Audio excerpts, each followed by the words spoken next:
بسم الله الرحمن الرحيم. الحمد لله وحده، والصلاة والسلام على من لا نبي بعده، وعلى آله وأصحابه وأتباعه الذين اتبعوا هديه، أما بعد.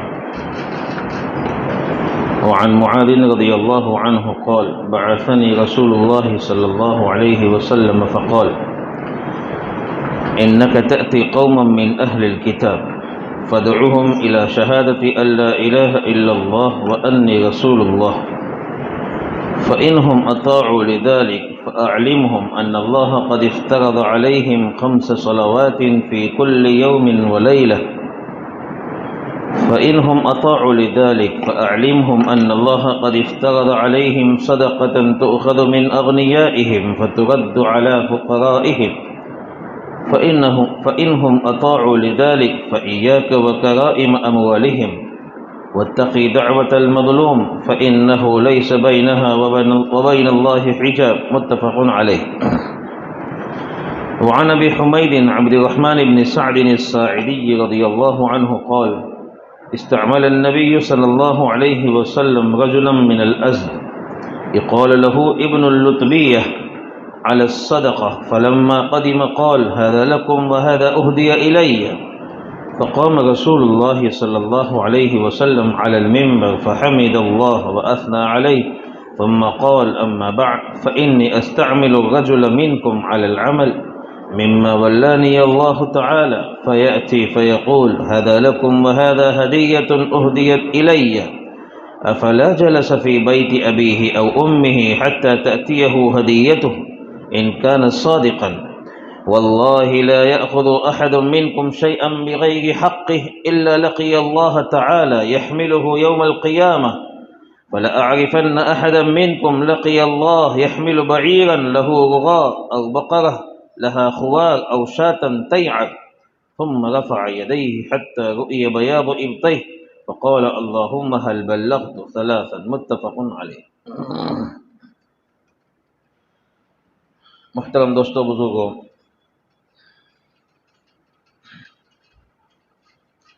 کسی بھی انسان کو اس کے عہدے اور اس کی نوکری سے غلط فائدہ نہیں اٹھانا چاہیے. دنیا میں انسان آج پریشان ہے، وہ مختلف قسم کے ظلم سے ہے. ایک قسم کا ظلم یہ ہے کہ انسانوں نے اپنی نوکریوں سے اور اپنے عہدوں سے غلط فائدہ اٹھانا شروع کر دیا ہے. جس دنیاوی تعلیم کے ہم گیت گاتے ہیں، جس ایجوکیشن کو آگے بڑھانے کے لیے ہم محنت کرتے ہیں، وہ ایجوکیشن والے نیچے سے اوپر تک رشوت خور ہو چکے ہیں، اپنی نوکری کا غلط فائدہ اٹھاتے ہیں، اور یہ ظلم عام ہونے کی وجہ سے انسان پریشان ہے. ایک ڈاکٹر کو لے لیجئے. ایک ڈاکٹر اپنی ڈگری سے، ڈاکٹر کی ڈگری سے کتنا غلط فائدہ اٹھاتا ہے. اس کی مثال ہے، ایک دوا کی کمپنی اپنی دوا چلانے کے لیے ڈاکٹر کو کبھی کار ہدیے میں دیتی ہے، کبھی لیپ ٹاپ ہدیے میں دیتی ہے، اس طرح کی مختلف چیزیں ہدیے میں دیتی ہے. وجہ اس کی یہ ہوتی ہے، اس کے پیچھے کا کارن اور وجہ یہ ہوتی ہے کہ وہ ڈاکٹر اس کمپنی کی دوائیاں زیادہ سے زیادہ لکھے، اس لیے اس کو یہ چیزیں ہدیے میں دی جاتی ہیں. اگر وہ آدمی اپنی جگہ پر ڈاکٹر نہ ہوتا بلکہ وہ تجارت کرتا تو یہ دوائی کی کمپنیاں اس کو کار اور لیپ ٹاپ ہدیے میں نہ دیتی. لیکن یہ لیپ ٹاپ اور کار ہدیے میں اس لیے دی جا رہی ہے کہ انسانوں پر ظلم کیا جائے. کیسے؟ ایک آدمی کے لیے اس کمپنی کی دوا مفید نہیں ہوتی ہے، فائدہ مند نہیں ہوتی ہے، تب بھی وہ ڈاکٹر اس ہدیے کی نحوست سے اب وہ دوائی لکھ کرتا ہے اور انسان ان دوائیوں کو کھاتا ہے، پیتا ہے، اس کے لیے نقصان کا سبب بنتا ہے، اس پر ظلم ہوتا ہے، حالانکہ وہ اس بیماری کی دوائی نہیں ہوتی، یا اس بیماری کی دوائی ہوتی ہے لیکن وہ اس سے زیادہ اچھی، مفید، فائدہ مند دوا دوسری کمپنی کی ہوتی ہے، پھر بھی وہ لکھتا ہے۔ اپنی ڈگری سے فائدہ اٹھا رہا ہے، لیپ ٹاپ کا فائدہ اٹھایا، کار کا فائدہ اٹھایا، دوسری طرف اس نے یہ نہیں دیکھا کہ میرے اس فائدہ اٹھانے کی وجہ سے کتنی پبلک پر ظلم ہو رہا ہے۔ ایسے ہی سرکاری محکموں کا حال ہے، کوئی بھی محکمہ لے لیجئے سرکاری، ان محکموں کا یہی حال ہے۔ اگر کسی کو دنیاوی تعلیم میں ٹیچر بننا ہے گرانٹیڈ اسکولوں میں، تو کیا ہوتا ہے؟ وہاں اس کو نوکری چاہیے، نوکری لینے سے پہلے کتنے لاکھ اس کو رشوت دینا پڑتا ہے، پرنسپل رشوت لیتا ہے، مینجمنٹ رشوت لیتے ہیں، وہ رشوت لے کر ظلم کرتے ہیں، اپنی ڈگریوں کا اور اپنی نوکریوں کا، اپنے عہدوں کا فائدہ اٹھا گئے اور انسان پر ظلم کر گئے۔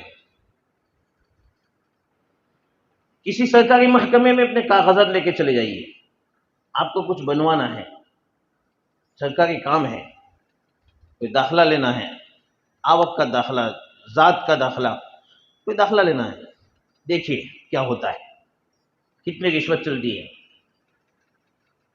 کوئی بھی نوکری لے لیجئے، اس نوکری کی وجہ سے انسان فائدہ اٹھاتا ہے اور دوسرے انسانوں پر اس کی وجہ سے ظلم ہوتا ہے۔ ناجائز نام کسی کی زمین میں ڈلوانا ہے، آپ ڈلوا سکتے ہیں،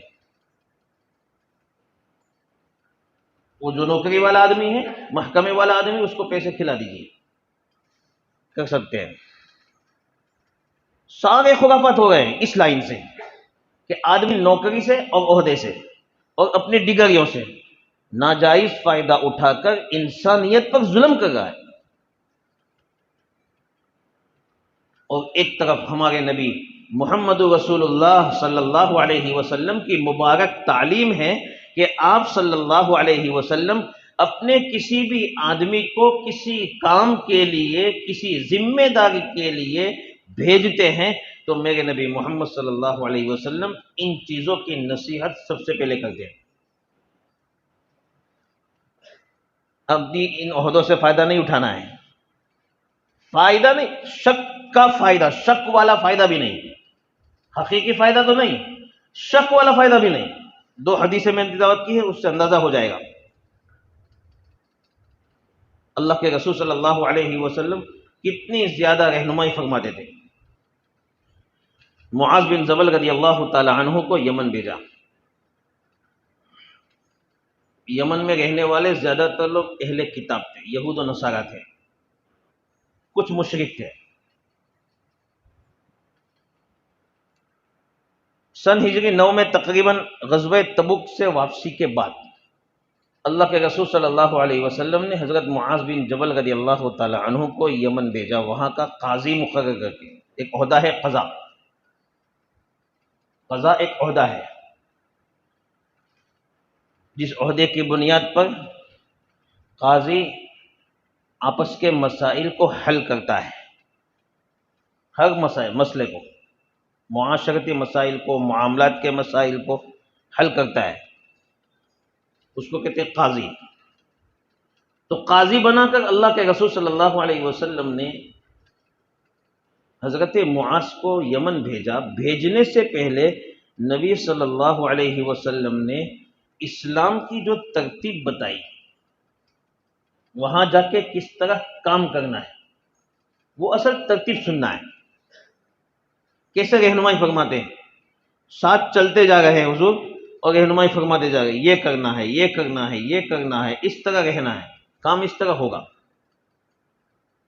اپنے عہدے سے فائدہ نہیں اٹھانا ہے۔ معاذ بن جبل خود فرماتے ہیں مجھے میرے نبی محمد صلی اللہ علیہ وسلم نے یمن بھیجا تو آپ نے جو مجھے نصیحتیں فرمائی ان میں سے چند نصیحتیں بیان کرے۔ انک تأتی قوما من اہل الکتاب فادعوہم الی شہادت ان لا الہ الا اللہ وانی رسول اللہ۔ آپ ایک اہل کتاب قوم کے پاس جا گئے جہاں یہود بستے ہیں، نصارہ بستے ہیں، جن کو اللہ نے کتاب دی تھی۔ اہل کتاب کتاب والے، یعنی ان پر اللہ نے تورات نازل کی تھی، ان کے لیے تورات مقرر کی تھی، ان کے لیے انجیل مقرر کی تھی، وہ کتاب والے، آسمانی کتاب والے ہیں۔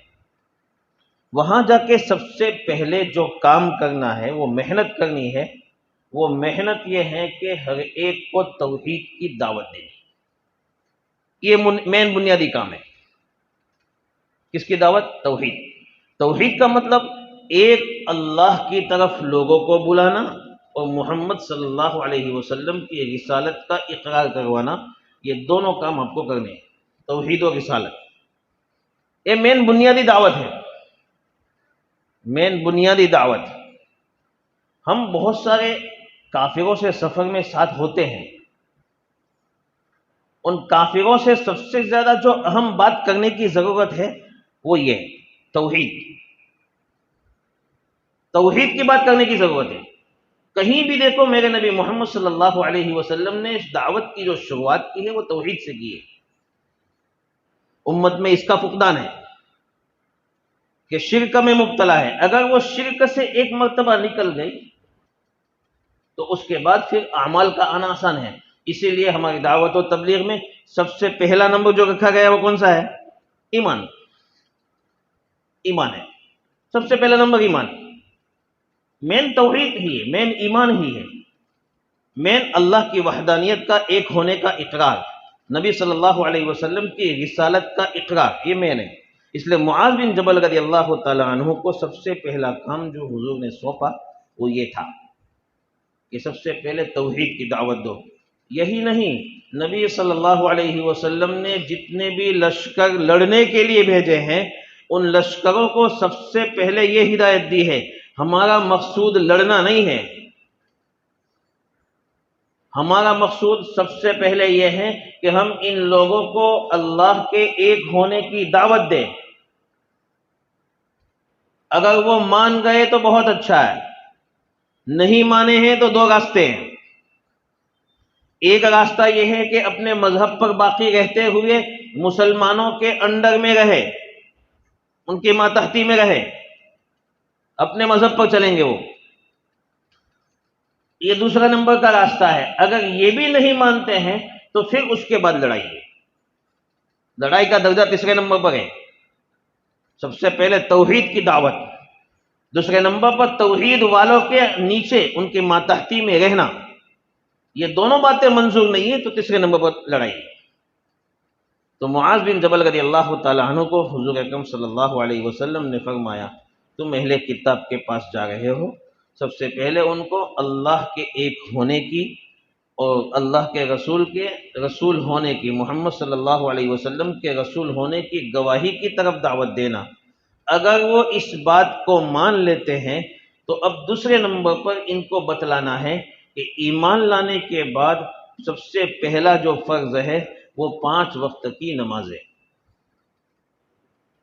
5 وقت کی نمازوں کی دعوت دینے کے بعد تیسرے نمبر پر جس چیز کی ان کو دعوت دینا ہے، بتلانا ہے، وہ یہ ہے کہ اللہ رب العزت نے ان پر، ان کے مالداروں پر زکوٰۃ فرض فرمائی ہے جو ان کے مالداروں سے لی جائے گی اور ان کے غریبوں میں تقسیم کی جائے گی۔ مالداروں سے لے کر غریبوں میں تقسیم کرنا۔ اسلام کا زکوٰۃ کا جو نظام ہے وہ بہت بہترین نظام ہے، یعنی اگر اس نظام پر دنیا کے بسنے والے انسان چل پڑے تو کوئی بھی انسان دنیا میں حاجت مند نہیں رہے گا، اس کی ضرورتیں پوری ہوتی رہے گی۔ ایسا نظام اللہ نے ہمارے لیے طے کیا ہے۔ جس اللہ نے ہم کو بنایا ہے وہ ہم سے زیادہ جانتا ہے کہ انسان بے حاجت کیسے رہ سکتا ہے، وہ اللہ ہم سے زیادہ جانتا ہے، اس لیے اس نے نظام ہی ایسا بنایا ہے کہ مالدار لوگوں سے زکوٰۃ لی جائے گی غریبوں میں اس کو تقسیم کیا جائے گا۔ اس لیے حضرت معاذ کو حضور نے جو نصیحت فرمائی تھی اس میں یہ بات ارشاد فرمائی، اس بات کی طرف ہم دھیان دیں کہ ان لوگوں کے مالداروں سے زکوٰۃ لی جائے گی اور ان کے غریبوں کو تقسیم کی جائے گی۔ سب سے بہتر طریقہ یہی ہے کہ انسان اپنی زکوٰۃ کو اپنے گاؤں والے غریب لوگوں پہ خرچ کرے، پھر اس کے بعد آگے بڑھائے۔ یہی طریقہ اچھا ہے، ضروری نہیں لیکن طریقہ اچھا یہی ہے۔ اور ان گاؤں والوں میں بھی جو اپنے رشتہ دار ہو ان کو پہلے زکوٰۃ دے پھر دوسروں کو دے۔ تو اللہ کے رسول صلی اللہ علیہ وسلم نے تیسرے نمبر پر یہ ارشاد فرمایا، لیکن اس کے ساتھ وہ بات ارشاد فرمائی جو میں نے آپ کو بتایا کہ اپنے عہدے کا غلط فائدہ استعمال نہیں کرنا چاہیے، اپنے عہدے کا غلط استعمال نہیں کرنا چاہیے۔ اس لیے حضور نے نصیحت فرمائی چوتھے نمبر پر فَإِيَّاكَ وَكَرَائِمَ أَمْوَالِهِمْ، سنو، تمہیں مال لینے کی ذمہ داری سونپی جا رہی ہے، زکوٰۃ کا مال وصول کرنے کی پبلک سے ذمہ داری سپرد کی جا رہی ہے۔ اس کا مطلب یہ نہیں ہے کہ اس ذمہ داری کو پورا کرنے میں تم غلط فائدہ اٹھاؤ، یہ نہیں۔ کیسے غلط فائدہ اس طرح اٹھایا جا سکتا ہے کہ کسی انسان کے پاس اس زمانے میں زیادہ لوگ جانور رکھا کرتے تھے، اس لیے جانوروں پر زکوٰۃ ہوتی تھی۔ اسلام کا نظام جانوروں پہ زکوٰۃ کا بھی ہے۔ وہ تو ہمارے پاس اتنے جانور نہیں ہیں کہ جس کی وجہ سے اس چیز کو سامنے بیان کیا جائے۔ اس کی ایک مقدار ہوتی ہے جانوروں کی، اس مقدار پہ زکوٰۃ لگتی ہے۔ تو عرب میں لوگ زیادہ جانور پالتے تھے، انہی کے ذریعے ان کی روزی چلتی تھی۔ تو اللہ کے رسول صلی اللہ علیہ وسلم نے حضرت معاذ کو فرمایا، ارشاد فرمایا کہ لوگوں سے جب تم زکوٰۃ وصول کرو تو ایسا ظلم مت کرنا کہ اچھا مال ان کا زکوٰۃ میں لے لو۔ وہ جانور جو موٹا ہے، وہ جانور جو موٹا تازہ ہے، جو خوبصورت ہے، گوشت سے بھرا ہوا ہے، ایسا جانور تم زکوٰۃ میں لے لو۔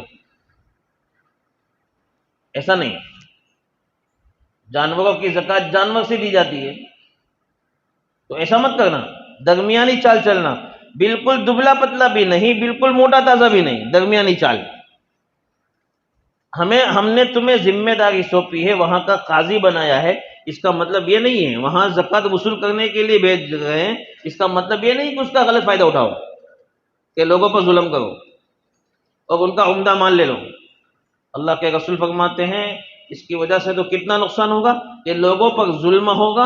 اور یاد رکھو مظلوم آدمی کی بد دعا سے بچو، حضور فرماتے ہیں اتقی دعوت المظلوم، کسی قسم کا ظلم نہیں ہونا چاہیے، اپنے عہدے سے غلط فائدہ مت اٹھانا۔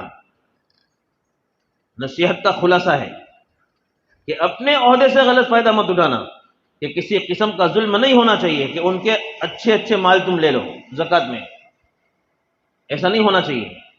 اتقی دعوت المظلوم، مظلوم آدمی کی دعا سے بچو، بد دعا سے بچو، اس لیے کہ اس کی بد دعا اور اللہ کے درمیان میں کوئی آڑ نہیں ہے۔ یعنی اللہ رب العزت جب کوئی مظلوم آدمی بد دعا کرتا ہے کسی کے لیے تو اللہ رب العزت اس بد دعا کو قبول فرما لیتے ہیں، اس کو رد نہیں فرماتے ہیں، چاہے وہ مظلوم آدمی کافر ہی کیوں نہ ہو۔ اللہ کا نظام ہے، اس لیے اپنے عہدے سے غلط فائدہ نہیں اٹھانا چاہیے۔ دوسری حدیث میں اسی طرح کا ایک واقعہ ہے کہ میرے نبی محمد صلی اللہ علیہ وسلم نے ایک صحابی کو زکوٰۃ وصول کرنے کے لیے بھیجا تھا۔ وہ قبیلہ ازد کے ایک صحابی تھے جن کا نام ابن اللتبیہ، نام تو عبداللہ تھا لیکن ابن اللتبیہ سے ان کو یاد کیا جاتا تھا۔ ہر ایک آدمی کا ایک خاص نام ہوتا ہے جو اس کی ولادت پہ رکھا جاتا ہے، اور ایک نام وہ ہوتا ہے جس سے وہ مشہور ہوتا ہے۔ تو یہ مشہور تھے ابن اللتبیہ سے۔ نبی صلی اللہ علیہ وسلم نے ان کو زکوٰۃ کا مال وصول کرنے کے لیے دیہاتوں میں بھیجا تھا۔ اب یہ بہت سارا مال جانوروں کی شکل میں لے کر آئے مدینہ منورہ میں، کچھ مال کو اس طرف کر دیا اور اس میں سے کچھ مال یعنی کچھ جانوروں کو اس طرف کھڑا کر دیا انہوں نے. نبی صلی اللہ علیہ وسلم نے حساب لینے کے لیے آدمی بھیجا، چونکہ اللہ کے رسول صلی اللہ علیہ وسلم کی عادت شریفہ تھی جس کو جو ذمہ داری سونپی جائے اس ذمہ داری کا حساب لیا جائے. یہ سنت ہے ویسے بھی. تو اللہ کے رسول صلی اللہ علیہ وسلم نے جب حساب لینے کے لیے آدمی بھیجا تو وہ جو ابن اللتبیہ نامی صحابی تھے انہوں نے یہ فرمایا، دیکھو یہ اس طرف کے جو جانور ہیں وہ جانور سارے زکوٰۃ کے ہیں، جن لوگوں نے زکوٰۃ میں دیے ہیں وہ ہیں. اس طرف کے جو جانور ہیں وہ جانور میرے ہیں، مجھے ہدیہ دیا گیا ہے. یہ بات نبی صلی اللہ علیہ وسلم کو بتائی گئی کہ ابن اللتبیہ نے اس طرح کی بات کہی ہے. اللہ کے رسول صلی اللہ علیہ وسلم نے اب غصے میں آ گئے، ممبر پر کھڑے ہوئے عشاء کے بعد، اور ممبر پر کھڑے ہو کر آپ نے بیان فرمایا. اس بیان میں اللہ کی تعریف کرنے کے بعد اللہ کے رسول صلی اللہ علیہ وسلم نے اس واقعے کی طرف اشارہ فرمایا اور اس کا تذکرہ کیا. صحابی کا نام نہیں لیا. حضور کی عادت شریفہ تھی کہ غلطی ہوتی تھی تو صحابی کا نام نہیں لیتے تھے، وہ عمومی انداز میں بیان فرماتے تھے. اللہ کے رسول نے صحابہ کے سامنے ایک بات ارشاد فرمائی کہ میں بعض آدمیوں کو صدقہ اور زکوٰۃ وصول کرنے کے لیے مقرر کرتا ہوں، وہ صدقہ کا مال زکوٰۃ کا مال لے کر آتے ہیں اور یہ کہتے ہیں کہ اتنا مال زکوٰۃ کا ہے، اتنا مال ہدیے کا ہے، یعنی یہ میرا ہے. میں یہ پوچھنا چاہتا ہوں، حضور فرماتے ہیں میں پوچھنا چاہتا ہوں اگر یہ آدمی اپنے گھر پہ بیٹھے رہتا اور یہ ذمہ داری کے لیے نہ جاتا تو کیا اس کو لوگ ہدیہ دینے کے لیے اس کے گھر پہ آتے؟ اس کا مطلب کیا ہوا کہ لوگوں نے ہدیہ دیا ہے اس کی ذات کی وجہ سے نہیں، اس کی نوکری کی وجہ سے دیا ہے، اس کی نوکری کی وجہ سے دیا ہے، اس کی ذات کی وجہ سے نہیں. وہ گویا جس آدمی کو نوکری کی وجہ سے، اس کے کام کی وجہ سے، عہدے کی وجہ سے اگر ہدیے دیے جاتے ہیں وہ ہدیہ صحیح نہیں ہے، کیونکہ اس کی بنیاد غلط ہو سکتی ہے. یا تو یہ بات ہو سکتی ہے کہ وہ لائن میں کھڑا ہے، وہ جس نمبر پہ اس کا کام کرنا ہے سب سے پہلے اس کو لے لیا جائے. یا یہ ہو سکتا ہے کہ اس سے جتنا کاغذ وصول کرنا ہے، اس سے جتنا پیسہ لینا ہے اس میں تخفیف کر دی جائے، کوئی راستہ نکال لیا جائے. بہت ساری وجہ ہو سکتی ہے. جو مال زکوٰۃ میں لینا ہے اس مال کے علاوہ کم درجے کا مال اس سے لے لیا جائے، اس لیے بھی ہدیہ دیا گیا ہو. ممکن ہے ایسا ہوا ہو. مختلف راستے ہو سکتے ہیں. اس لیے اللہ کے رسول صلی اللہ علیہ وسلم نے بیان میں فرمایا، یہ ارشاد فرمایا کہ یہ آدمی اگر اپنی نوکری پہ نہ ہوتا اور اپنے گھر پہ بیٹھا رہتا تو کیا اس کو کوئی ہدیہ دیتا؟ کہ نہیں دیتا. یہ آدمی آئے ہیں اور ہدیہ لے کر آئے ہیں تو یہ ان کو ہدیہ دیا گیا ہے ان کے کام و نوکری کی وجہ سے. گویا حضور اکرم صلی اللہ علیہ وسلم نے ایک اصول بتا دیا کہ انسان کو اپنی نوکری اور اپنی ڈگری سے غلط فائدہ اس طرح نہ اٹھانا چاہیے کہ کسی دوسرے پر ظلم ہو جائے. یہ قاعدہ اصول اسلام نے بتا دیا. اللہ کے رسول صلی اللہ علیہ وسلم نے اپنے بیان کے ذریعے یہ ارشاد فرما دیا. اور یہ بھی فرمایا، اسی لیے حدیث میں آتا ہے، ایک حدیث ہے ہدایا العمال غلول، جو نوکری کرنے والے ہیں ان کو دیے جانے والے جو ہدیے ہیں وہ خیانت ہے. ایک حدیث میں عمال نوکری کرنے والے لوگ، نوکری کرنے والوں کو جو ہدیے دیے جاتے ہیں وہ خیانت ہوتی ہے. یعنی ان ہدیوں کی نحوست سے وہ لوگ پھر خیانت کرتے ہیں، ہدیہ دینے والے کی طرفداری کرتے ہیں، دوسرے پر ظلم کرتے ہیں، ہدیہ دینے والے کی طرفداری کرتے ہیں اور اپنے کام میں خیانت کرتے ہیں. اس لیے ان کا ہدیہ، ان کو دیا جانے والا ہدیہ وہ خیانت ہوتا ہے. اس لیے انسان کو اپنی نوکریوں سے، اپنی ڈگریوں سے فائدہ اٹھانا نہیں چاہیے، چاہے وہ کسی بھی ڈگری پہ ہو. تو اللہ کے رسول صلی اللہ علیہ وسلم نے فرمایا، حضور ارشاد فرما رہے ہیں ممبر پر بیٹھ کر کہ اللہ نے مجھے جو حکومت دی ہے ان میں سے کسی کام پر میں کسی کو نوکری پر رکھتا ہوں، وہ آتا ہے، وہ مجھے یہ کہتا ہے کہ یہ تمہارا ہے، یعنی یہ تمہاری زکوٰۃ کا مال ہے، اور یہ مال جو ہے مجھے ہدیہ دیا گیا ہے، کیا وہ اپنے باپ کے گھر میں، اپنی ماں کے گھر میں بیٹھا نہیں کہ وہاں لوگ اس کو ہدیہ دینے کے لیے آتے؟ یعنی یہ آدمی اگر نوکری سے مان لو کہ جس آدمی کو سرکاری محکمے میں ہم اس وقت کچھ رشوت دے رہے ہیں، وہ سرکاری محکمے سے جب اتر جاتا ہے، وہ ریٹائر ہو جاتا ہے، اس کی نوکری پوری ہو جاتی ہے، تو کون ہدیہ دینے جاتا ہے اس کو؟ ابھی تو اس کے گھر کا اُدگھاٹن ہے تو ہدیہ لے کے جائے، سر ہے، صاحب ہے، ہمارا کام نکلوانا ہے، اس لیے اس کے گھر پہ ہم جاتے ہیں ہدیہ لے کے۔ لیکن وہ جب نوکری سے اتر جائے گا، ریٹائر ہو جائے گا، کوئی ہدیہ لے کے نہیں جائے گا۔ اس کا مطلب یہ ہوا کہ اس کی نوکری کی وجہ سے اس کو ہدیہ دیے جا رہے ہیں۔ تو حضور یہی فرماتے ہیں، کیا وہ اپنے باپ کے گھر میں، اپنی ماں کے گھر میں بیٹھ کر اس کو کیا ہدیہ آتے تھے؟ اگر وہ اس بات میں سچا ہے کہ یہ میرا ہدیہ ہے۔ اللہ کے رسول فرماتے ہیں، اللہ کی قسم، لا یاخذ احد منکم شیئا بغیر حقہ الا لقی اللہ تعالی یحملہ یوم القیامہ۔ جو آدمی بھی اپنے عہدے میں، اپنی نوکری میں خیانت کرے گا، تو جن چیزوں میں خیانت کرے گا، کل قیامت کے دن وہ ان چیزوں کو اپنے گردن میں اٹھا کے لائے گا، اور ان چیزوں کی وجہ سے اس کی وہاں رسوائی ہوگی۔ اگر جانور کے بارے میں خیانت کی ہے، حضور فرماتے ہیں اگر جانور ہے وہ آواز کرتا ہوا آئے گا، لوگ دیکھیں گے کہ اس کے پاس جانور کیسے؟ ہاں، اب پتہ چلا کہ اس نے جانوروں کے بارے میں خیانت کی، چاہے وہ گائے ہو، چاہے وہ بکری ہو، کچھ بھی ہو، اونٹ ہو، کچھ بھی ہو، جس بارے میں بھی اس زمانے میں نے بتایا کہ ان چیزوں میں زکوٰۃ چلتی تھی، اس لیے حضور نے ان چیزوں کی مثال دی ہے۔ ثم رفع یدیہ حتی رؤی بیاض ابطیہ، یہ بیان کرنے کے بعد نبی صلی اللہ علیہ وسلم نے اسے اپنے دونوں ہاتھ اٹھائے، یہاں تک کہ اللہ کے رسول کی بغل کا حصہ بھی نظر آنے لگا، اور اللہ سے فرمانے لگے، اے اللہ، تیرا حکم میں امت کو پہنچا چکا، تیرا حکم میں امت کو پہنچا چکا۔ بس کہنے کا مطلب یہ ہے میرے دوستو کہ ظلم اور ظلم کے اسباب چاہے کوئی بھی ہو، اس سے ہم کو بچنا چاہیے۔ ظلم کرنے کے بہت سارے اسباب ہیں، بہت سارے راستے ہیں، کسی بھی راستے کو اختیار کرنے سے ہم اپنے آپ کو بچائیں، ورنہ اس کا نتیجہ بہت خطرناک ہوگا۔ اس میں سے آج جس راستے کو بیان کیا گیا ہے وہ نوکری والا راستہ ہے، وہ ڈگری والا راستہ ہے۔ یہ نوکری اور ڈگری کی بنیاد پر جو ظلم کیا جاتا ہے، اس ظلم سے اپنے آپ کو بچائے تاکہ ہماری دنیا بھی خراب نہ ہو اور ہماری آخرت بھی خراب نہ ہو۔ کریں گے انشاءاللہ؟ اللہ عمل کی توفیق عطا فرمائے۔